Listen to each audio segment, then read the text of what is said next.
A very good morning to all of you. Welcome back to our channel, Physics Gallery and Shabino. Hoping all of you are doing very well with your studies. Okay, and we were discussing, yes, the vectors, addition of two vectors. We have completed almost all of the topic related with addition of two vectors. That is vector A, vector B, making an angle theta between them. We have taken the parallelogram and the diagonal starting from the same point act as the resultant. Resultant makes an angle alpha with vector A and beta with vector B. Then what was the magnitude of resultant R? We have studied. We have derived this. This derivation is very important.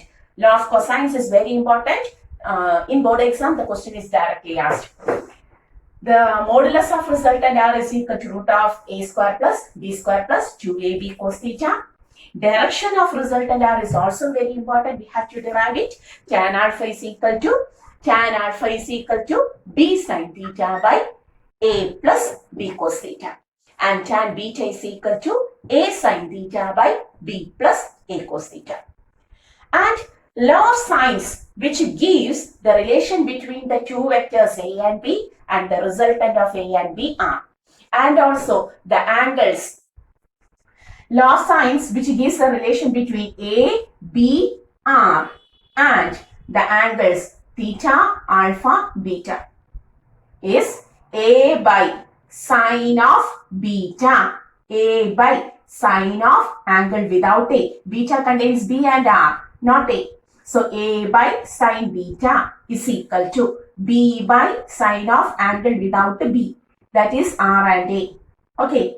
Is equal to R by sine theta. Theta contains A and B. Theta is the angle between A and B. So A by sine beta is equal to B by sine alpha is equal to R by sine theta. The equation is important for entrance view, and also the equation may be asked sometimes as numericals, but the derivation is not important for law of sines or Landis theorem in maths. Okay, you will study that in your maths topic. So in the last class we have completed up to this topic, and now we are continuing. Suppose more than two vectors are to be added. What happened? Which law? Whether triangle law may be taken.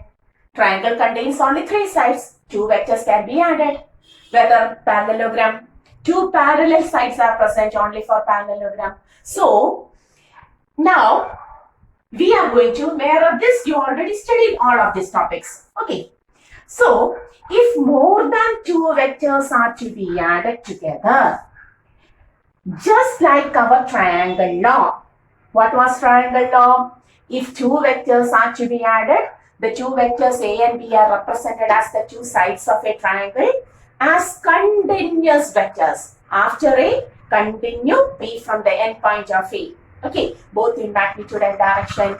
Then the third side taken reverse order will give the vector sum. That was the triangle law. Okay.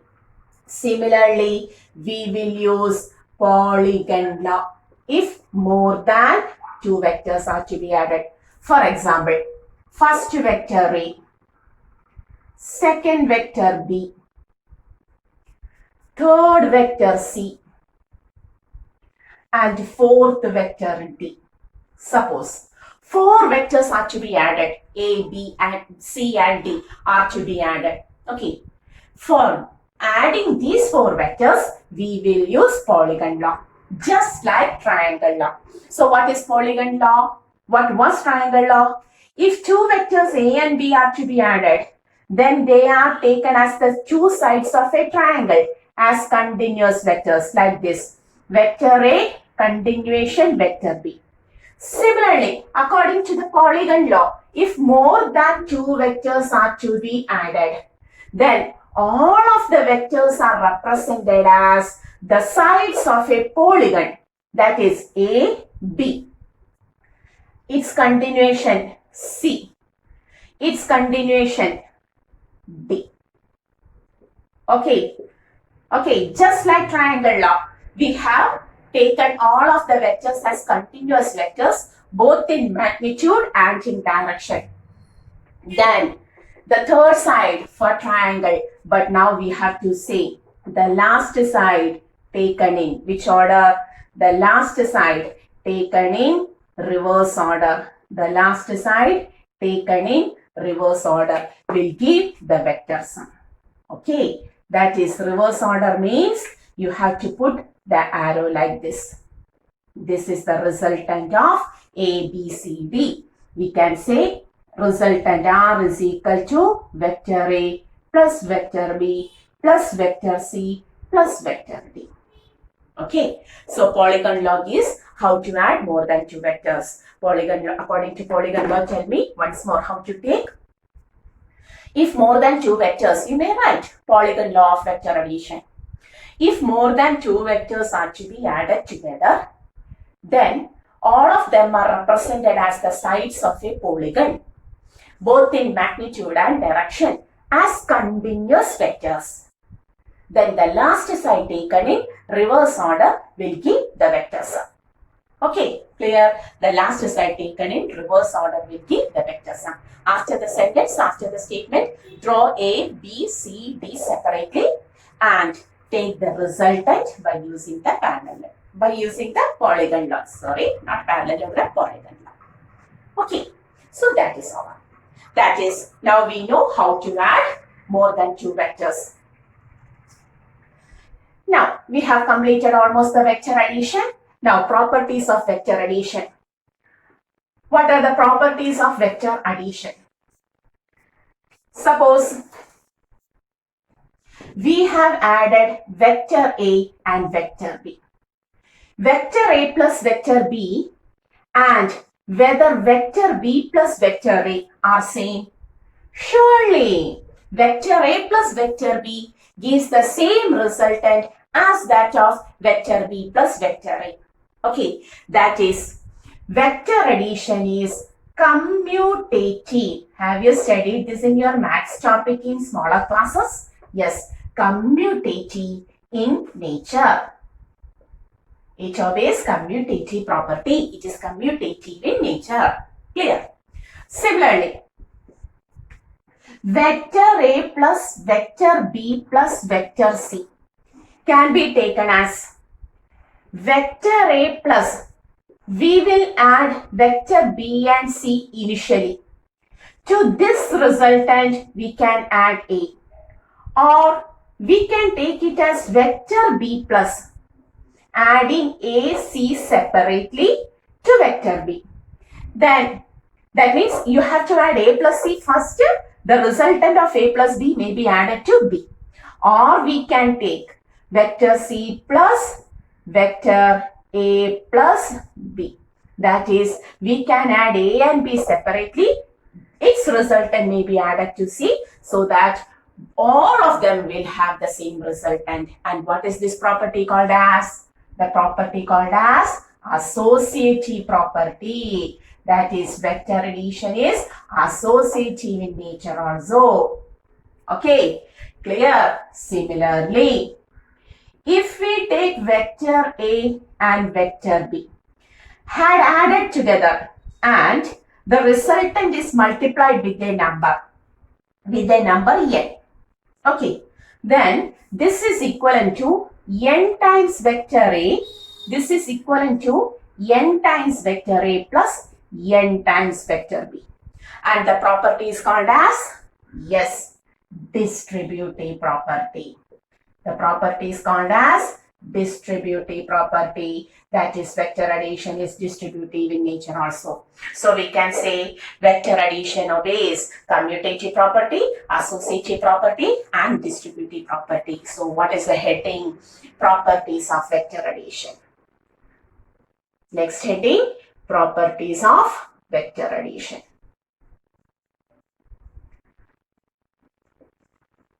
A plus B is equal to B plus C. That is, it is commutative in nature. A plus, you have to put vector also. Vector A plus vector B plus vector C is equal to vector A plus B plus C equal to vector B plus A plus C equal to vector C plus A plus B. That is, it is associative in nature. And similarly, n times vector A plus B is equal to n vector A plus n vector B. And the nature is called as the distributive property. So it is commutative in nature, it is associative in nature, and also it is distributive in nature. Clear? Okay. So may I rub? You have to pause the video and take the notes. I rub this.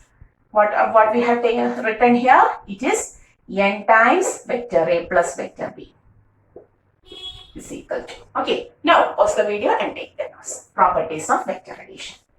That is, we have completed vector addition. After addition, we have to go to subtraction. So, we are going to subtraction of vectors. That is, we want 5 minus 3. What is 5 minus 3? 5 minus 3 is equal to 2. All of us know how to subtract a number from another number. 5 minus 3 is equal to 2, surely. And I can write the same subtraction as 5 plus minus 3. What is 5 plus minus 3? What is the addition of 5 and minus 3? When you add minus 3 to 5, the answer is now 2. Okay, that means subtraction is another form of addition of negative number. Subtraction is the addition of negative number. Clear? Clear? Similarly, if we want to subtract B from A minus B, we don't know how to subtract. There is no special rules to show what is the subtraction result. So, we can write it as vector A plus negative vector of B. Okay, what is negative vector? Already we have studied two vectors having the same magnitude but opposite direction. So, A minus B may also be taken as vector A plus minus vector B. Okay, that is, listen, suppose this is our vector A and this is our vector B. We want A minus B.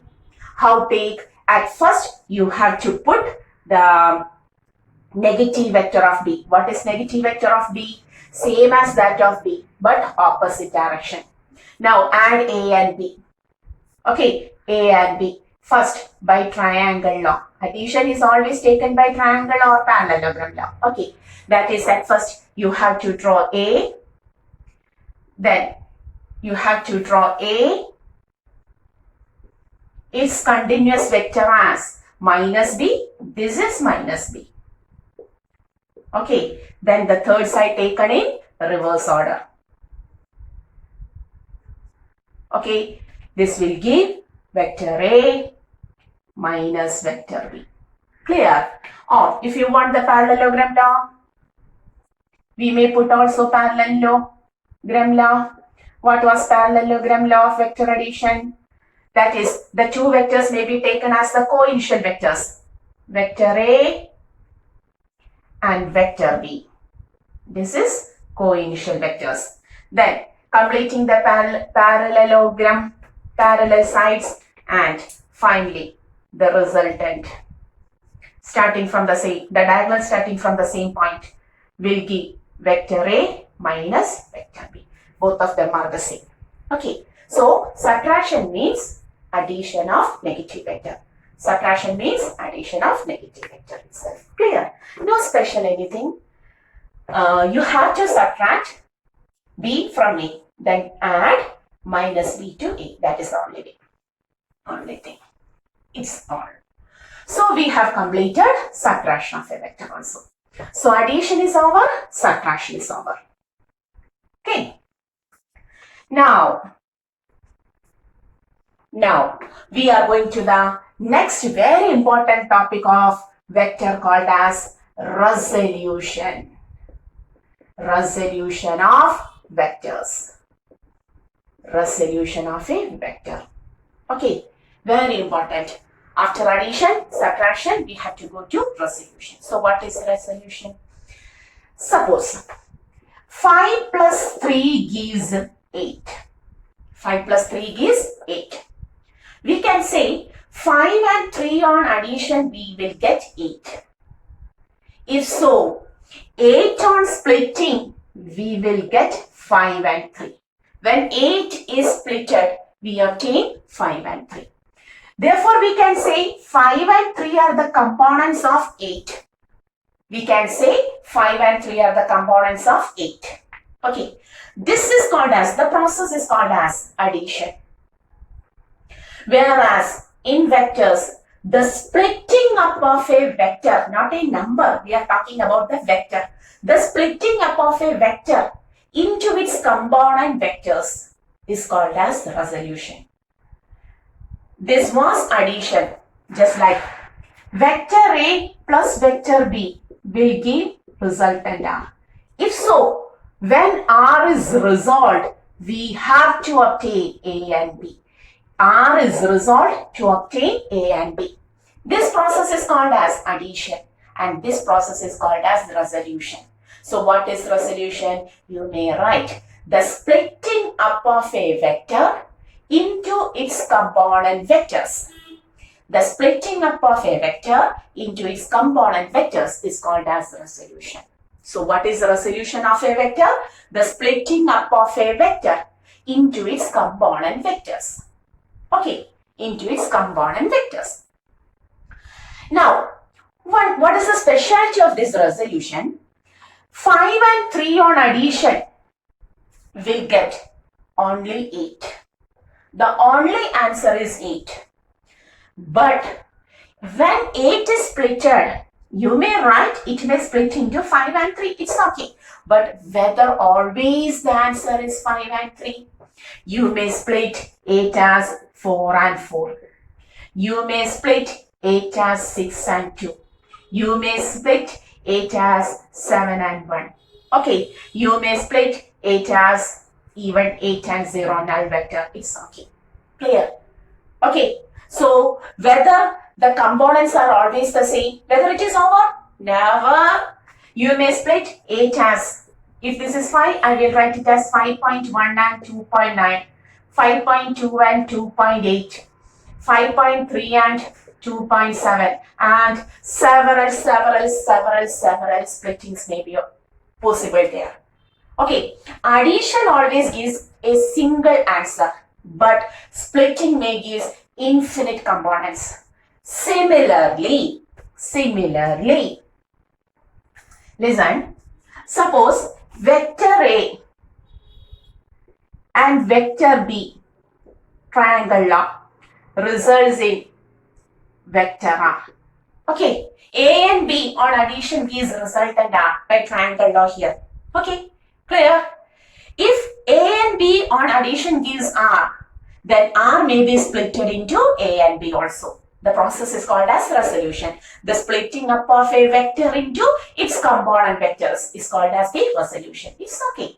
But whether R will give the components A and B alone, I will take a vector P like this and then a vector Q like this. This one's B. Okay. P and Q also gives resultant R. I will take M like this and N like this. Triangle law, M, N, the thirds are taken in reverse order, will give resultant R. So, M and N are also two components of R. X and Y are also two components of R. Okay, I will take K and L as again two components. I will take one component, second component, other component, next component, other component, next component. All will give the components. Okay, so is it practically possible to take all of the components like this?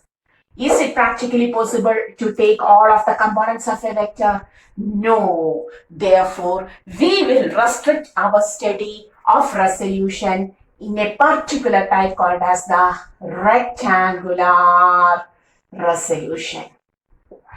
Rectangular resolution. So what is rectangular resolution? The splitting up of a vector the splitting up of a vector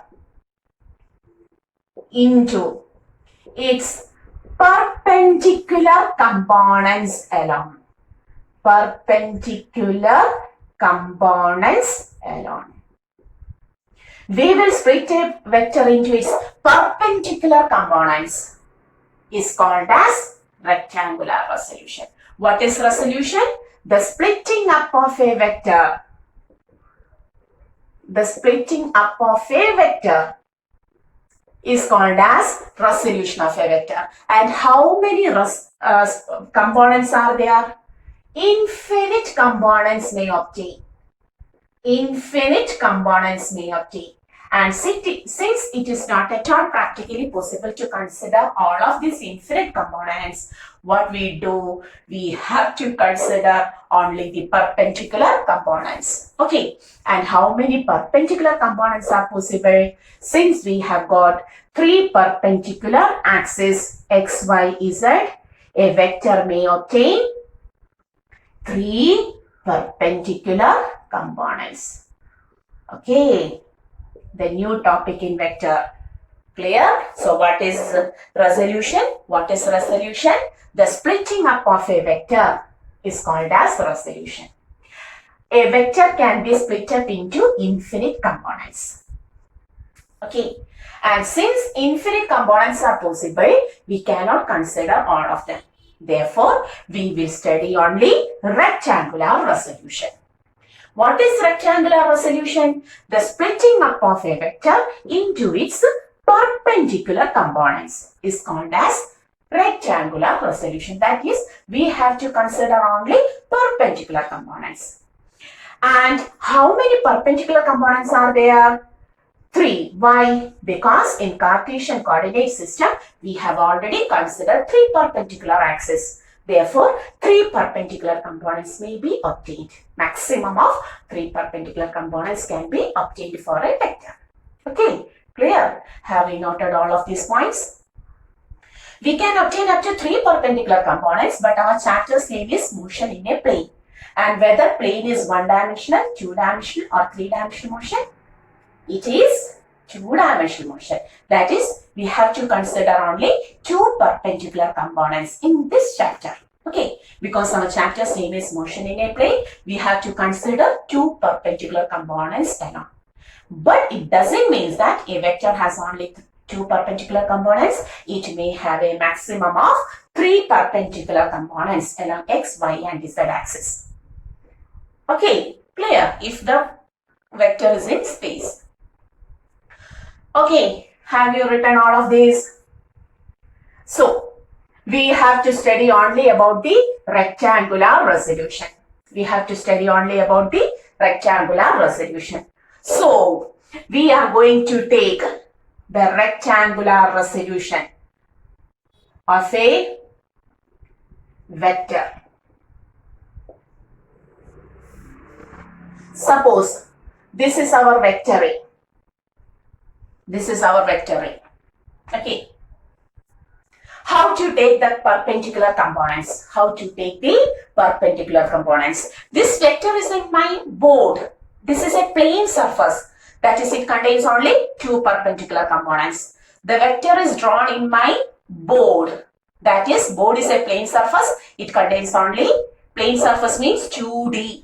2 dimensions. It contains only 2 perpendicular components. So, how to take the perpendicular component? The first step. Listen, it is very simple. The first step. This is the starting point of vector A and this is the ending point. Starting point, consider it as origin. Starting point, consider it as origin. From the origin, draw the x and y axis. Like this. Okay, 2 perpendicular axes. Okay, now our vector starts from the next step. This is the ending point. From the ending point, please draw 2 perpendiculars which meets towards x-axis and y-axis. Okay, draw the perpendiculars towards x and y-axis and note that point. And put an arrow. always starting from origin to outside. Put arrow like this. Then we can say this much length is the x component of vector A. X component of vector A. And this much length is called as the y component of vector A. Vector A may be resolved into, we have resolved A into Ax and Ay. A can be splitted into Ax and Ay. Ax has a magnitude of this much, direction towards positive x. Then y component has a magnitude of this much, direction towards positive y. Clear? So how to resolve? Once more. This was our vector A. Listen. This was our vector A. Okay. Starting point, origin. Starting point, origin. From origin, draw the two perpendicular axes like this. Next step, that is A is in the first quadrant now. From the ending point, take two perpendiculars which meet towards x and y. Clear? Put arrow at the meeting point. In which direction? Always starting from origin to out. Origin to out. So this will be the x component of vector A and this will be the y component of vector A. Clear? Okay. Suppose, clear? Suppose another vector is given.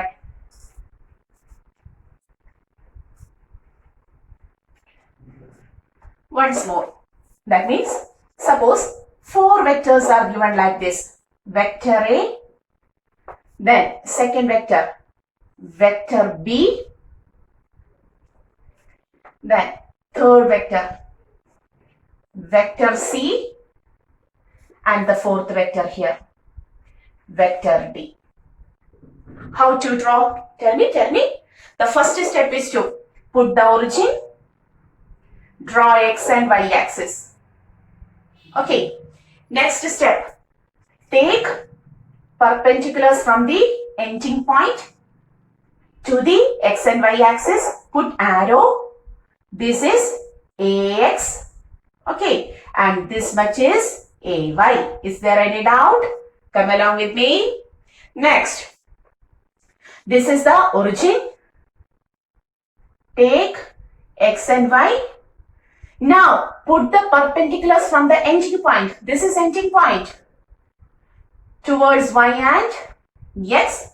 This much is the, tell me, bx. Okay. With another. Okay.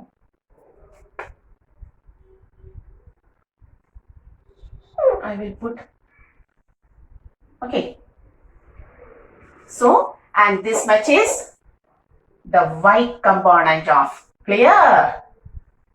Y component. Okay. Next, similarly, put the x and y. This is the origin to ending point like this. Put the x and y axis like this. Next step, put the perpendiculars from the ending point like this. Okay. Put arrows from origin to outside. This is Cx and this is Cy. Okay. Similarly, starting point, x and y, ending point. From the ending point, take the perpendiculars like this. Put arrow from origin to outside.